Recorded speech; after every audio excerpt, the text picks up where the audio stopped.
before they get into that, we basically had 3 projects at our table, and we kind of looked over all 3 very quickly, and then we decided to compare and contrast 2. So we dealt with one a little more, and they dealt with one a little more. So I'll go first.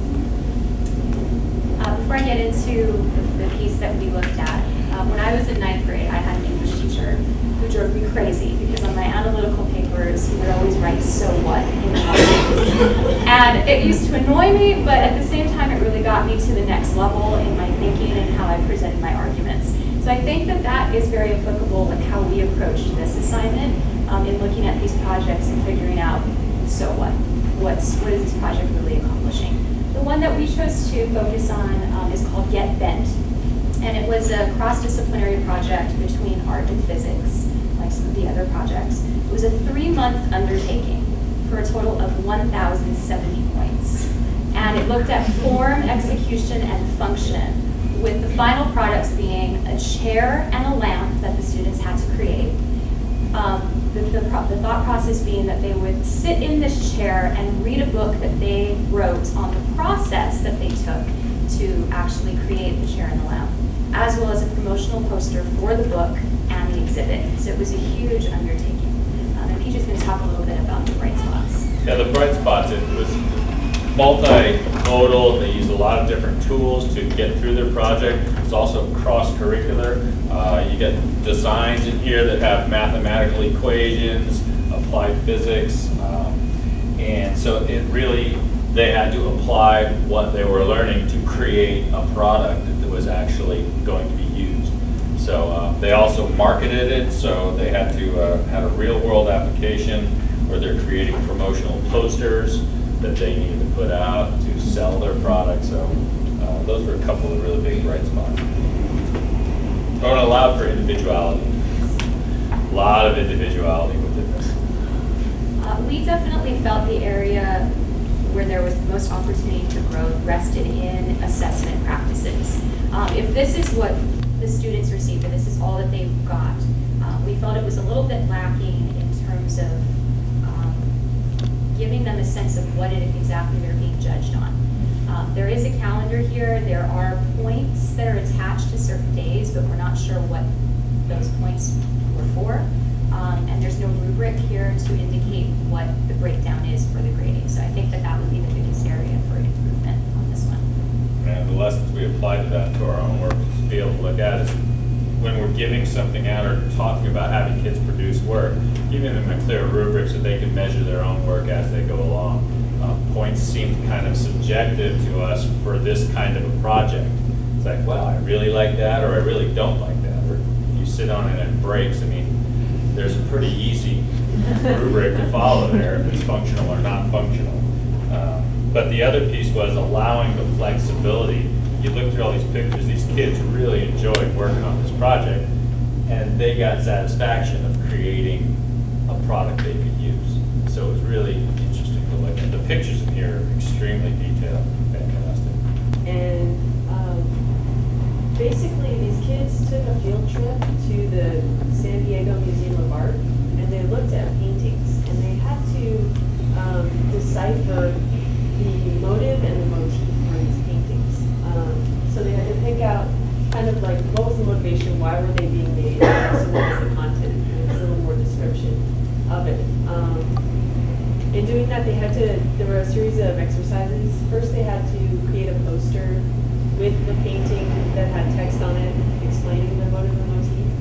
Then they had to actually create their own artwork using the same motive and motif.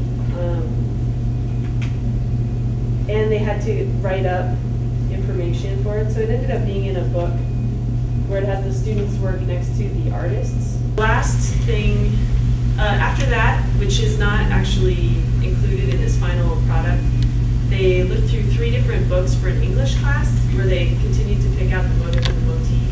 So that was pretty strong, just figuring out how to analyze works and choose the authors or the artist's motivations and the content. And then they created a final artwork with their own personal motives and motifs. Do you want to talk a little bit? Sure, yeah. So it was neat because it extended from art into literature. So then the students had to analyze and find the motive and motifs in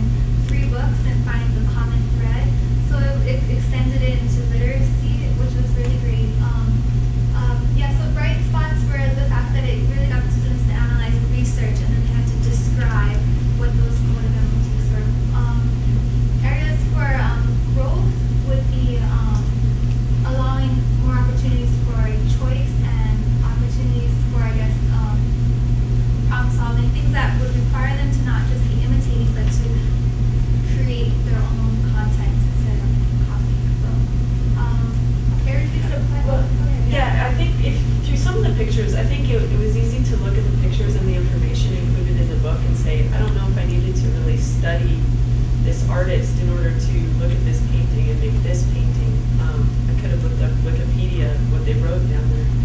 So I think while it's valuable in choosing, like being able to decipher motives and motifs, some were more authentic than others, but maybe giving them ways to make it more authentic or give them more creative voice in what they're creating.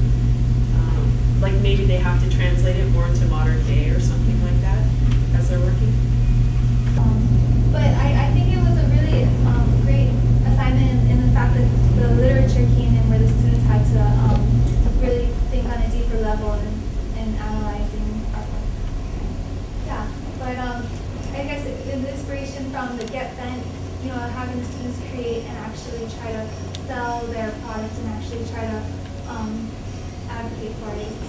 For 3 minutes. Yeah, you guys are we are like, hold on, let's questions.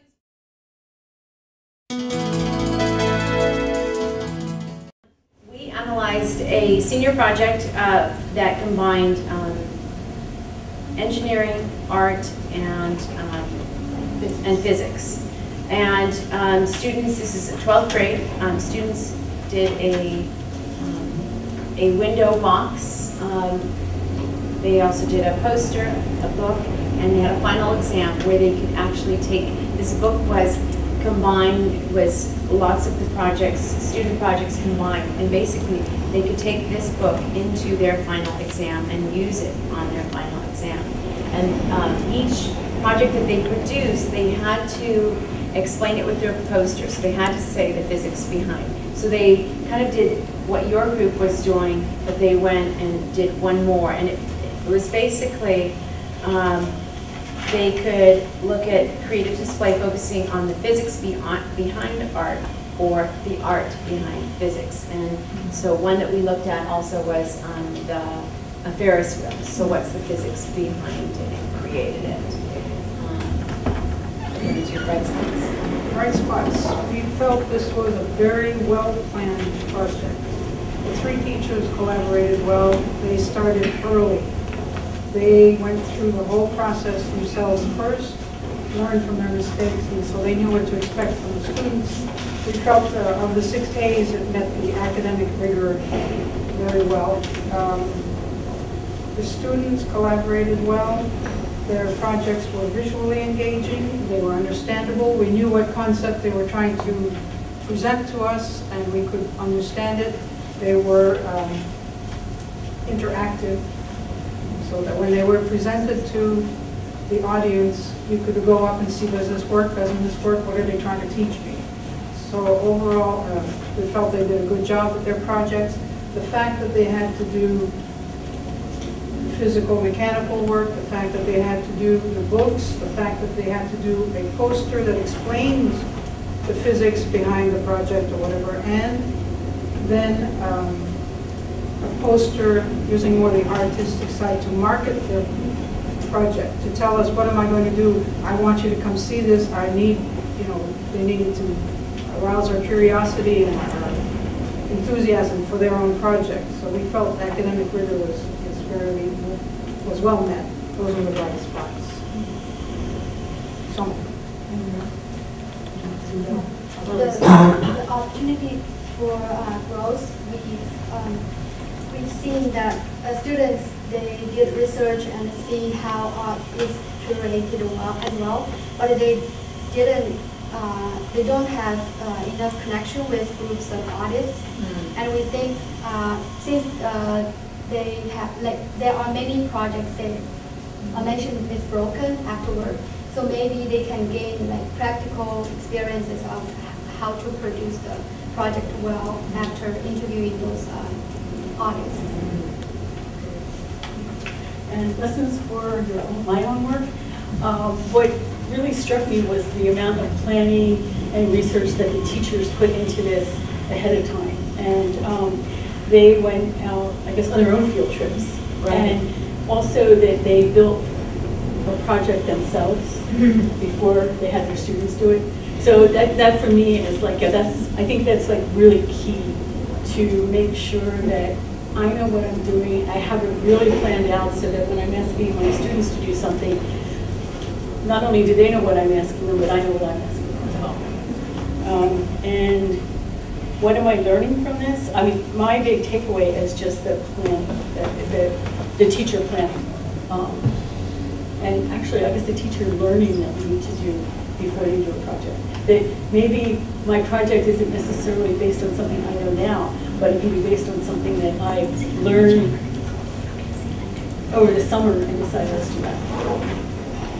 And I think with the planning, with great planning, they were able to provide a really specific timeline, which was really nice for us to see how they could go with that time. So, and you know the science behind how long it can take, then you can